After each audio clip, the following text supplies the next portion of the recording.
Did it work?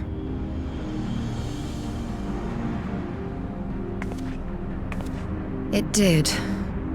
Ether may flow freely to the burn once more.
Mistress Lys, Commander Aldin, it gives me great pleasure to formally welcome the city-state of Alamigo to the Eorzean Alliance.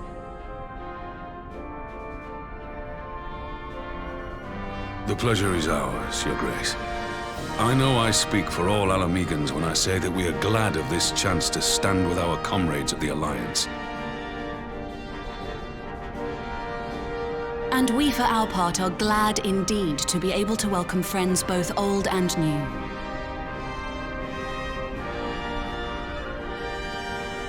Lord Hien of Doma, at your service. Pray, accept my heartfelt thanks for your generous invitation. Nay, 'tis we who must thank you for journeying so far. And 'twould be remiss of me not to acknowledge the part the Scions of the Seventh Dawn have played in bringing all of us together.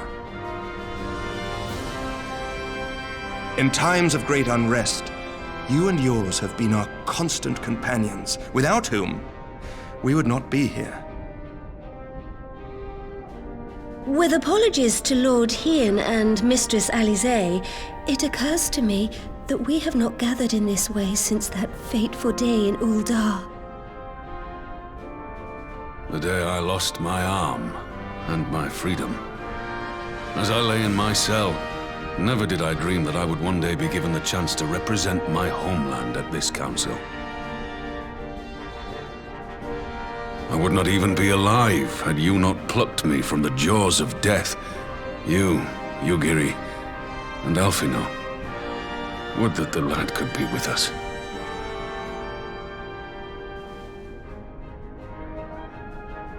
I too owe my presence here to Alphino, in so many ways. Until such time as he returns, I mean to carry on his good work as best I can.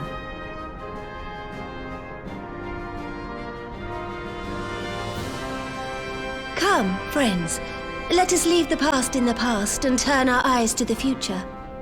My Lord Hien, pray, tell us how things stand in the east.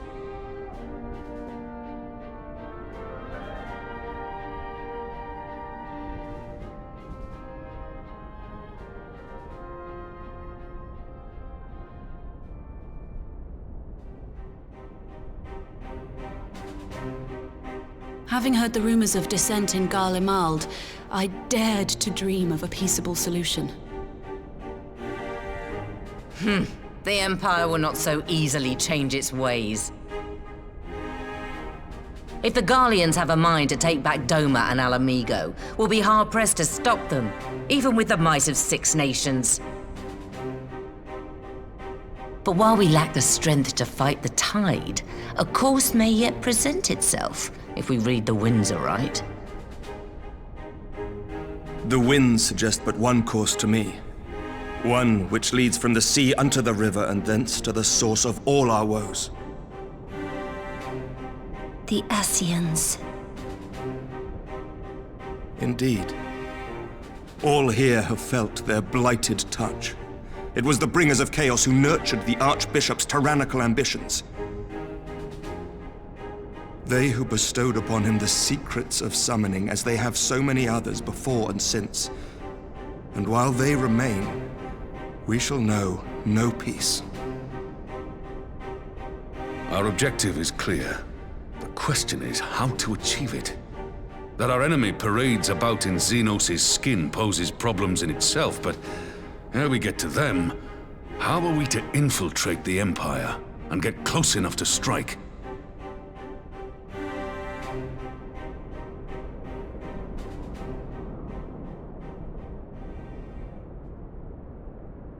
While I see the wisdom in targeting the Ascians, an assassination attempt on Garlean soil would do little to aid our cause, even were it to succeed.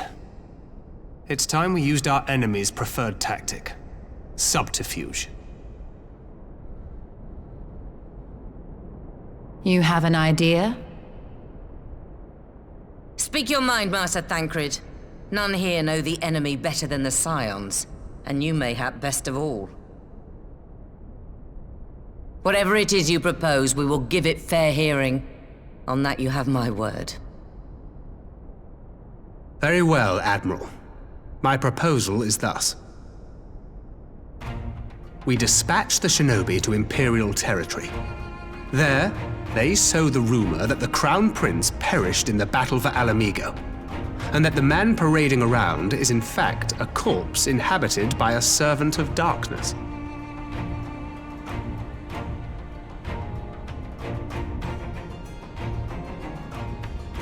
Well, it does have the ring of truth about it. And were the Garleans to learn that their future ruler is a puppet, the Empire would be shaken to the core. But at the risk of sounding stupid, would they actually believe such an unlikely story? I didn't. Ordinarily not. But prior to his miraculous recovery, rumors of Xenos' death had already begun to circulate around the Empire. Ultimately, however, what the masses believe is not our chief concern. Our true objective is to create an opening for rival factions within Garlemald to exploit. Just as a war of succession erupted in the wake of Emperor Solus's death. A war which raged until but recently, plunging the Imperial House into disarray as nephew and uncle grappled for the throne. It is no coincidence that one of Varus's first acts as Emperor was to name Xenos heir apparent, family feuds being so tiresome when armies are involved. Not all welcomed his choice of successor, however. There is no shortage of individuals who aspire to the throne, who would jump at any chance to seize power. The news that Xenos is not only dead, but a puppet to diabolical forces would be too enticing to ignore.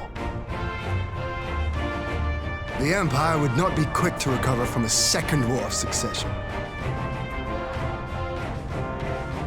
I am no stranger to infiltrating Imperial territory. With a team of operatives gathered from among the Alliance's finest, the plan should have a reasonable chance of success. Doma already has shinobi in place throughout the provinces. We stand ready to act, and act we must. What say you all?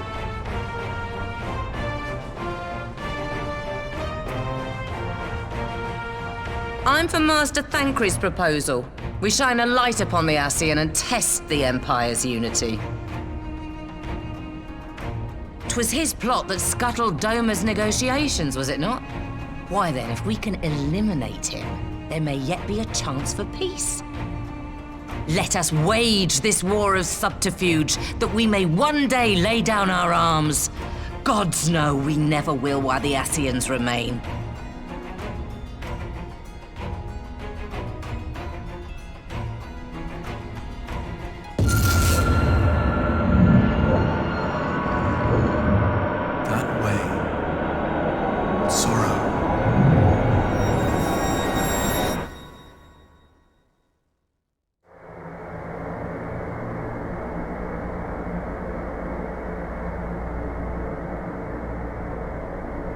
History must be changed.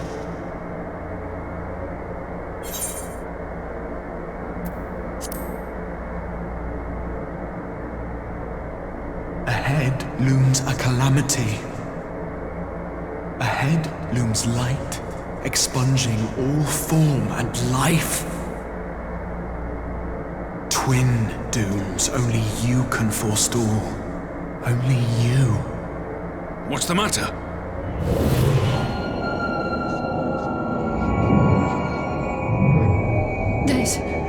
There's a voice! Spies in our midst? Nay, I sense no such presence. Let expanse contract. Eon become instant. Throw wide the gates that we may pass.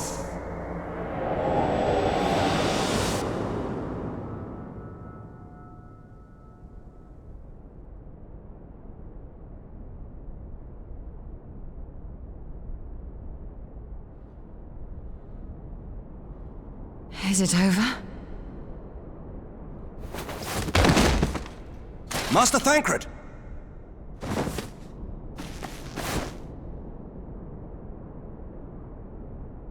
For Fend. Bear him to a private chamber. Have every healer make ready. Swiftly!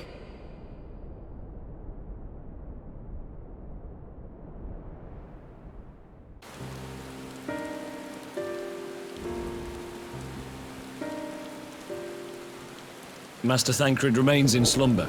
Though his vital signs appear stable, he's unresponsive. What could have done this? And why just him and not the others? I'm afraid we could not identify the cause, milady.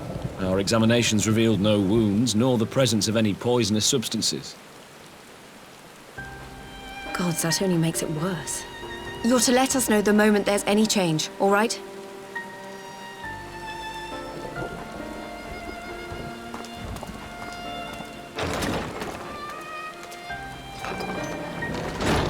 Thank you for coming. Knowing Thancred, he would apologize for being otherwise engaged at so crucial a juncture.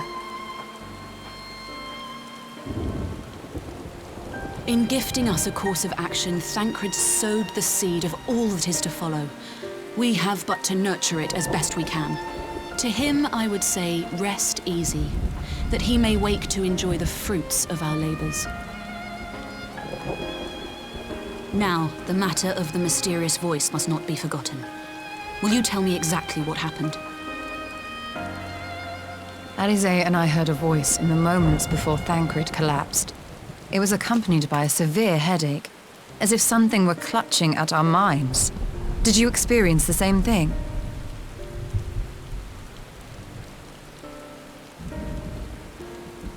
So, in between the voice and the pain, you felt as if you were somewhere else entirely.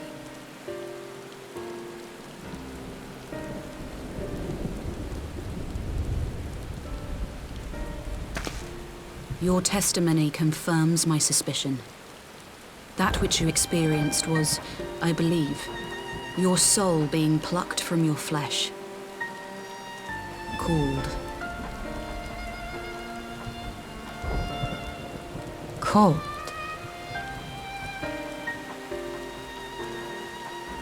I myself examined Thancred. Reach out as I may, I could not sense in him the spark of life that is his soul.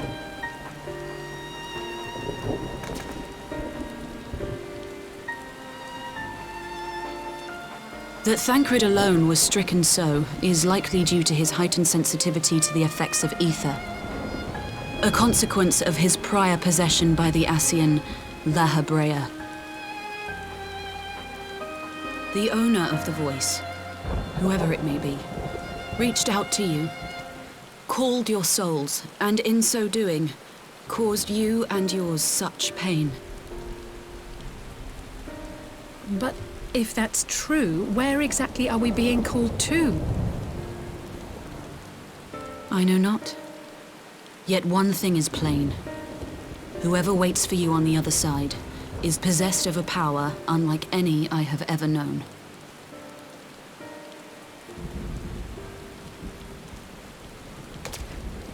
Forgive us, Lys, but may we leave Thancred in your care for a time? As if you had to ask. I may not be a scion anymore, but I'm no less a friend. Don't worry. I'll see to it that Thancred's well looked after. Just focus on solving this mystery, all right? Thank you, Lys.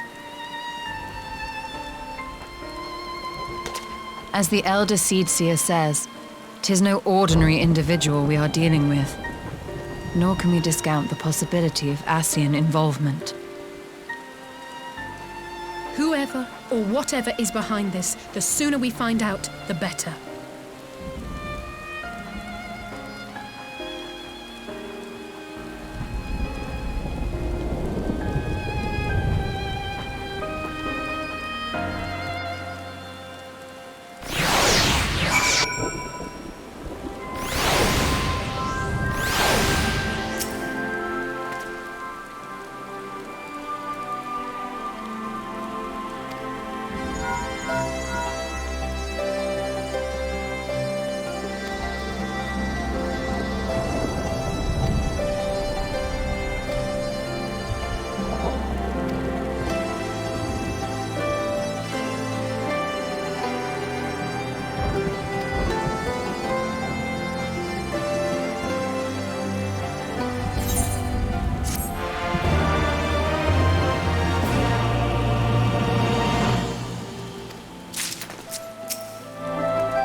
Orianger!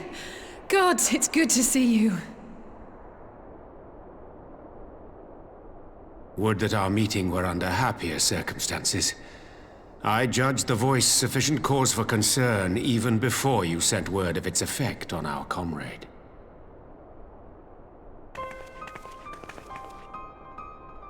You heard it too, then?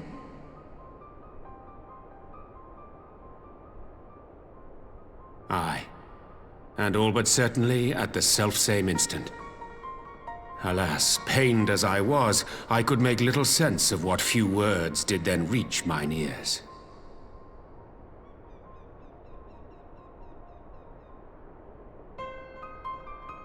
Who do you think is responsible?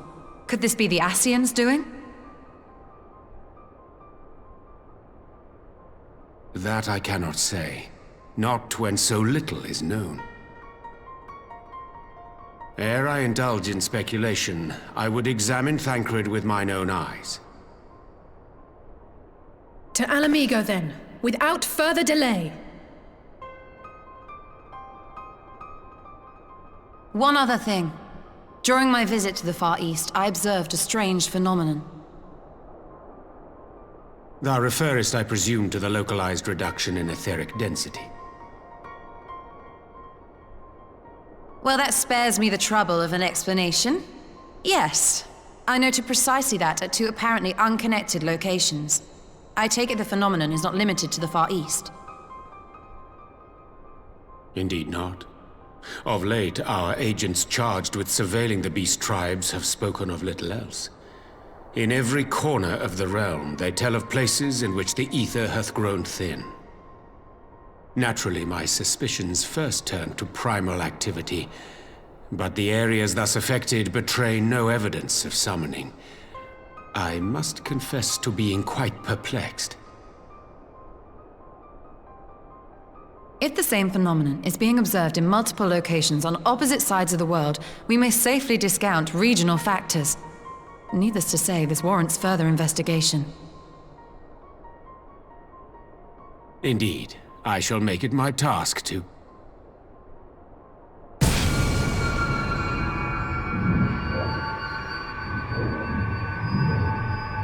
The voice. It calleth to me once more.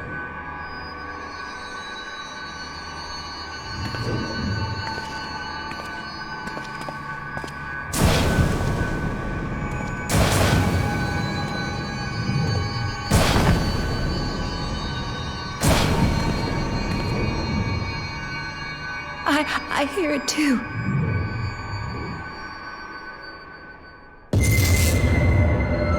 Only you. Only you.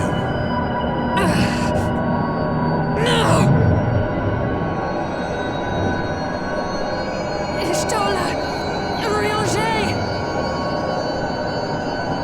Throw wide the gates.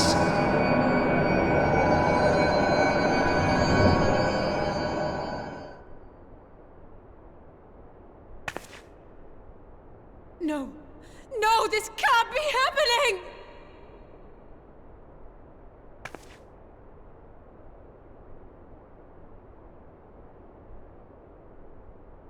Y'shtola! Orianger! Open your eyes!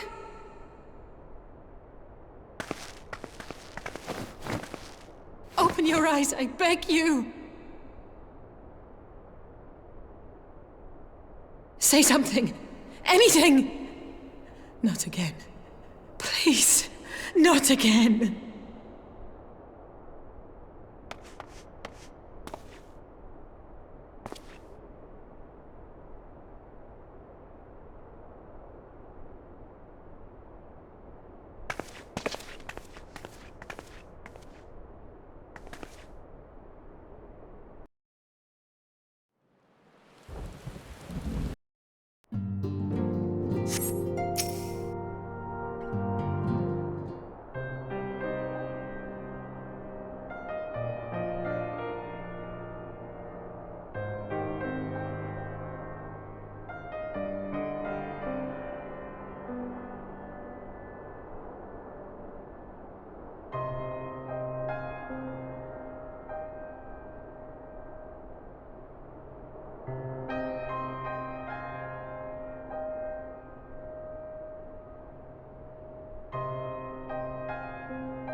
Here he is, my lady.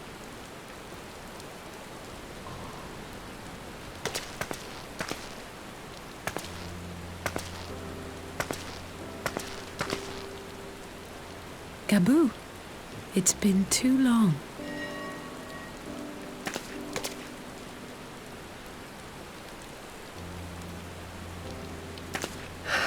I'm afraid there's been no change. If he can see or hear us, he has given no sign. I see. You're still fighting. I'm proud of you.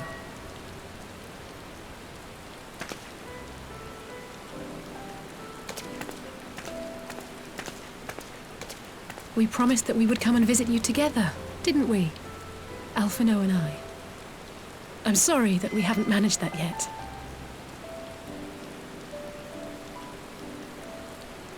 You know, with the three of us like this, does it not remind you of that night?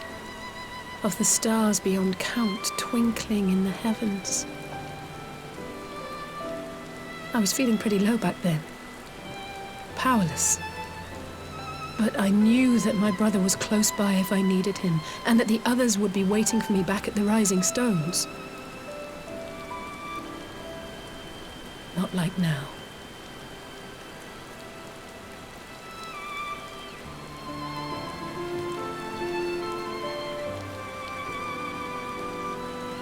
I've seen my share of trouble since coming to Eorzea.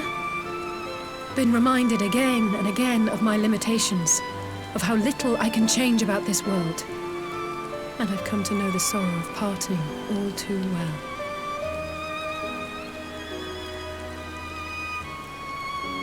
But to have the people I hold dear struck down before my eyes, and be powerless to help them, that I cannot bear.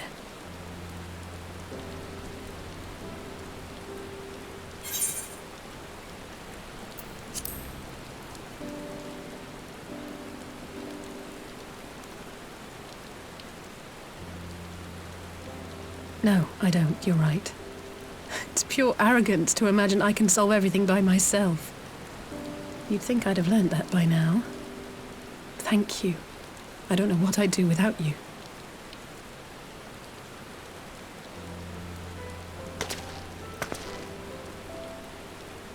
Well, that's more than enough brooding for one day.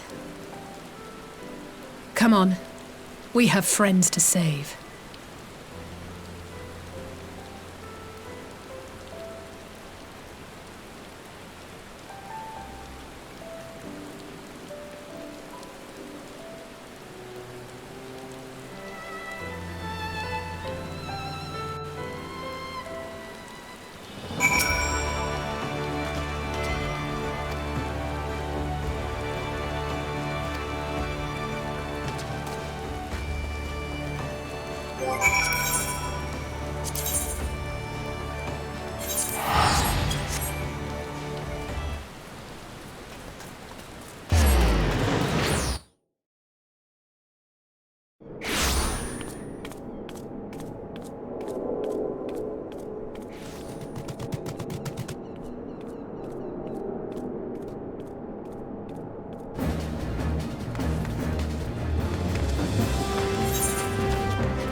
The Populares no longer present an obstacle. Now is the time to bring the Empire's might to bear. A word from your Radiance is all it takes. But one word, and the Imperial army will fall upon Alamigo as a pack of bloodthirsty wolves and tear that feeble nation apart.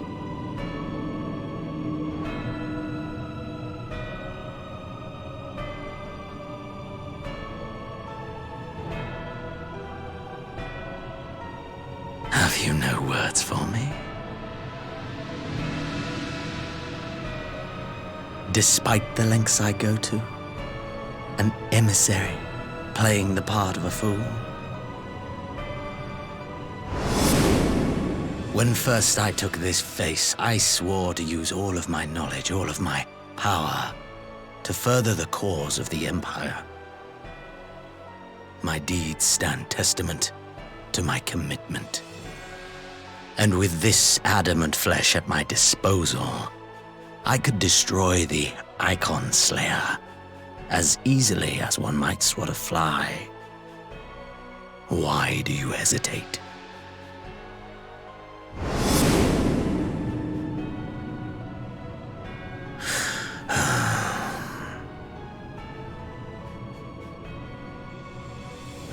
Our enemy is resourceful. Though victory is certain now, it will not remain so indefinitely. Deliberate if you must, but be quick about it. We'll speak again when you have unburdened yourself of doubt. Until then, I take my leave, Father.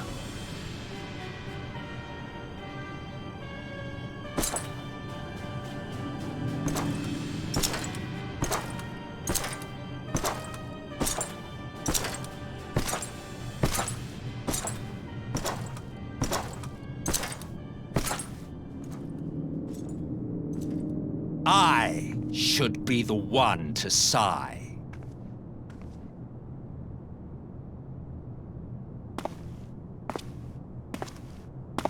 I played my part to perfection.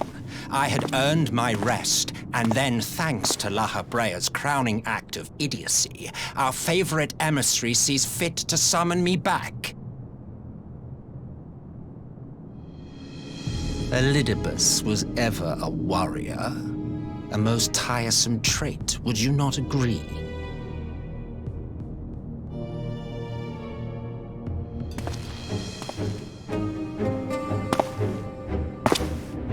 What?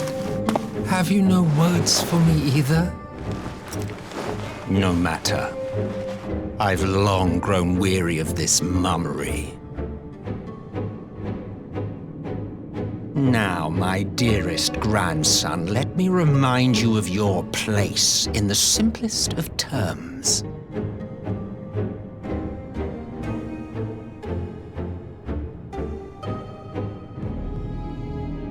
You do not make judgments, you administer them.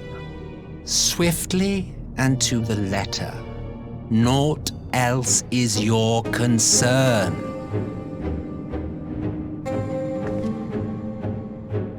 Elidibus may be an insufferable bore, but he is no fool. His choices as emissary seldom err.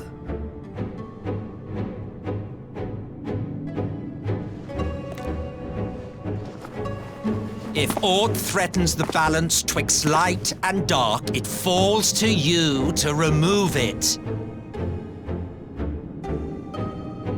Be it by your own hands or by your armies, you have ample means at your disposal.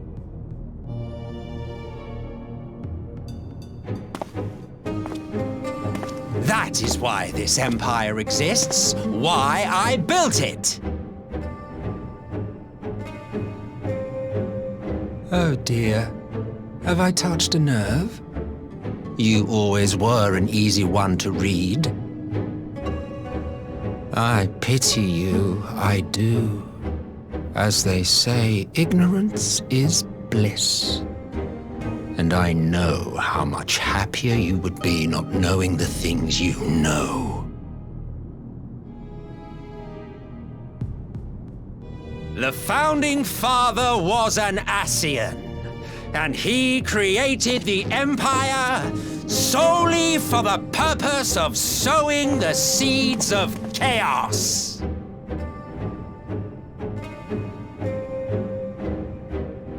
Don't take it personally.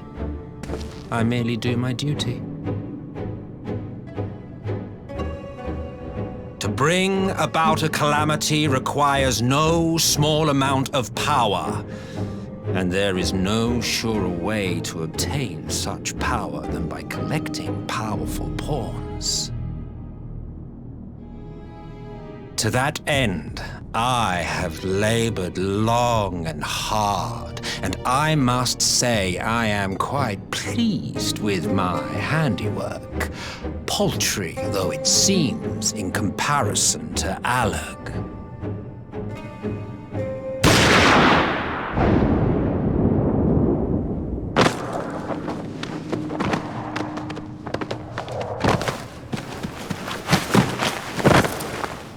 You fiends are overfond of your own voices.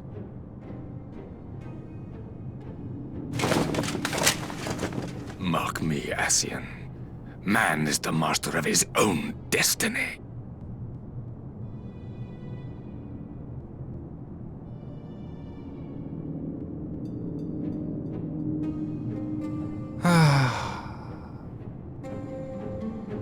Such a waste of time and energy, both yours and mine.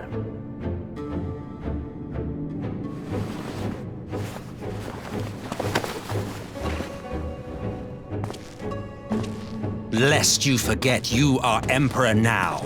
If you wish to spout drivel about man's destiny, save it for the masses. It will serve to give them a sense of purpose, and you pliant pieces for the game.